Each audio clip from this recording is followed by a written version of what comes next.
Hi పిల్లలు, ఎలా ఉన్నారంట్రా? మరో కథతో మీ ముందుకు వచ్చేసాను. చక్కగా కథలు వింటున్నారా? మీరు వినడం కాదండోయ్, పక్కవాడికి కూడా చెప్పండి, బాగా గుర్తుంటుంది.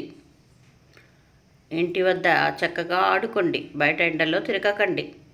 టీవీ ఫోన్కి దూరంగా ఉండండి. ఏదో 10-5 నిమిషాలు అయితే పర్వాలేదు, కానీ లేకపోతే కళ్ళు దెబ్బతింటాయంట్రా. సరే, ఈరోజు కథ నక్క కొంగ. ఒక నక్క ఒక కొంగ చాలా స్నేహంగా ఉండేవన్నమాట. ఇద్దరు కూర్చొని పిచ్చాపాటిగా మాట్లాడుకునేవి, అలా అలా తిరిగేవి.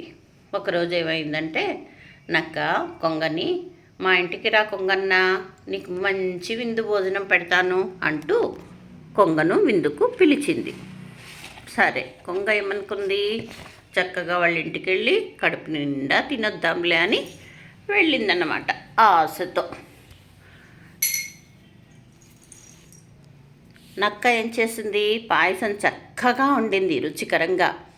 కానీ ఒక పలుచటి ప్లేట్ తీసుకుని దానిలో పోసి కొంగ ముందు పెట్టి ఇంకా తిను అంది. కొంగ ముక్కు పొడవుగా ఉంటుంది కదా, పాపం ఆ ప్లేట్లో ఉన్నది ఎలా తింటుంది, ముక్కుతో పొడిచిందనమాట. పీసరంతా కూడా దాన్ని నోటిలోకి పోలేదు. నక్క మాత్రం తన నాలుకతో కంచం మీద ఉన్నది నాకుతూ ఇలా తినాలి ఇలా తినాలి అంటూ కొంగను ఊరిస్తూ తినేసిందనమాట. మొత్తం ప్లేట్లో ఉన్నదంతా తినేసి, చూడు, నీకు తినడం రాలేదు, నేనైతే ఇంత చక్కగా తిన్నానో, ఇంకేమనుకో, కోపం చేసుకోకు, మా ఇంట్లో ఉన్నాం, మొత్తం పాయసం అంతా ఈ ప్లేట్లోనే పోసాను, నీ కడుపు నిండలేదు, లోపలికే పోలేదు, అయ్యో అంది. దాంతో కొంగ ఏమనుకుందంటే, నక్క చెల్లి, దాందేముందిలే, నువ్వు కూడా మా ఇంటికి రా, నీకు విందు భోజనం పెడతాను అని మనసులో కోపాన్ని దాచుకుని చక్కగా అక్కడి నుంచి వెళ్ళిపోయింది.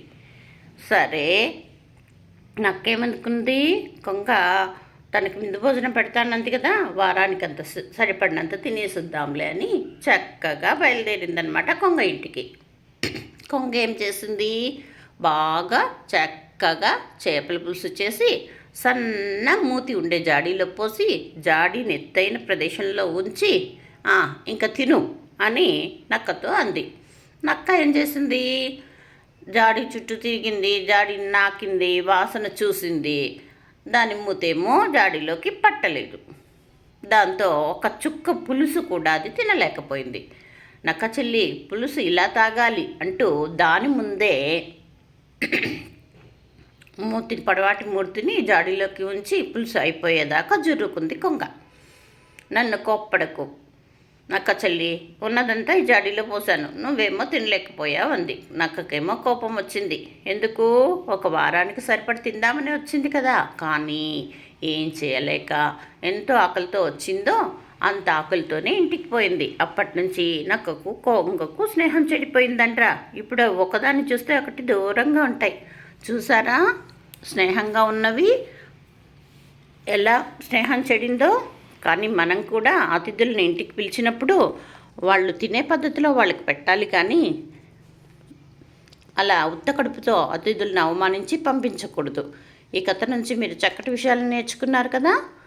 ఇదే ఈరోజు సమ్మర్ క్యాంప్ కథలో, సమ్మర్ క్యాంప్ కథ స్టోరీల్లో మీరు షేర్ చేసుకోండి. ఓకే పిల్లలు, మరో కథతో రేపు కలుద్దాం. బాయ్ నాన్న, సీ యూ.